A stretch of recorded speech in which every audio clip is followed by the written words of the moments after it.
నేను ముఖ్యంగా ఎన్ఆర్ఐ వాళ్ళకి రిక్వెస్ట్ చేస్తూ ఉన్నా, ఎవరైతే తెలంగాణ రాష్ట్రంలో ప్రజలు ఇబ్బందులు పడుతూ ఉంటే బాధపడి ఇబ్బంది పడతారు, కొంతమంది ఎన్ఆర్ఐ వాళ్ళకి రిక్వెస్ట్ చేస్తూ ఉన్నా, లేకపోతే మేధావులకు కావచ్చు, ప్రొఫెసర్లకు కావచ్చు, సీనియర్ జర్నలిస్టులకు కావచ్చు రిక్వెస్ట్ చేస్తూ ఉన్నా, ఎవరైనా ఈ పక్కా తెలంగాణకు సపోర్ట్ చేయాలంటే నేను పెద్దగా ఏం అడగట్లే, నాకు కావాల్సి ఒక మంచి క్వాలిటీ ఉండే ఒక కెమెరా కావాలి, సో వాయిస్ డిస్టర్బెన్స్ లేని ఒక మైక్ కావాలి.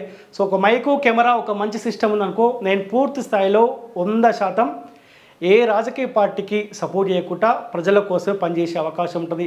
ఇటువంటి గొంతుకలను కాపాడుకునే ప్రయత్నం మీరు కాలోజీ టీవీ రాము, లేకపోతే వన్ టీవీ రాము, జర్నలిస్ట్ రాము, యాంకర్ రాము అని కొన్ని యూట్యూబ్లలో సెర్చ్ చేసే ప్రయత్నం చేయండి. నేను ఎక్కడ కూడా ఏ పార్టీకి కూడా సపోర్ట్ చేయలేదు. అసెంబ్లీ ఎలక్షన్ దాదాపు తిండి తినకుండా ఒక 40-50 నియోజకవర్గాలు తిరిగి ఆనాడు చెప్పిన కేసీఆర్ గెలిస్తే మనం బతికే అవకాశం ఉండదు, మార్పు రావాల్సిన అవసరం ఉంది, మార్పు రాకపోతే ఏ పేదోడు కూడా తెలంగాణ రాష్ట్రంలో బతికే అవకాశం ఉందని చెప్పి నా వంతు బాధ్యతగా నా కుటుంబాన్ని దూరంగా ఉండి చాలామందిని చైతన్యం చేసే ప్రయత్నం చేసిన. ఎందుకు ఈ ఛానల్ ఓపెన్ చేసుకుంటే కాలోజీ టీవీలో ఉంటే ఇంకా బలమైన పోరాటం చేస్తుంటే, కానీ మనకంటూ ఒక సొంత వేదిక ఉండాలి, స్వతంత్రంగా మనం మాట్లాడుకునే అవకాశం ఉండాలి, పబ్లిక్ సమస్యలు ఇంకా పూర్తి స్థాయిలో తెరపై తీసుకొచ్చే ప్రయత్నం చేయాలి. ముఖ్యంగా మనం మార్పులో భాగస్వాములైన ప్రజలు మనల్ని తిడతా ఉన్నారు, అరే ఆనాడు ప్రశ్నించడం, ఈనాడు ఎందుకు సైలెంట్గా ఉన్నావు, అమ్ముడు పోయినవా, వానికి అమ్ముడు పోయినవా, వీనికి అమ్ముడు పోయినవా.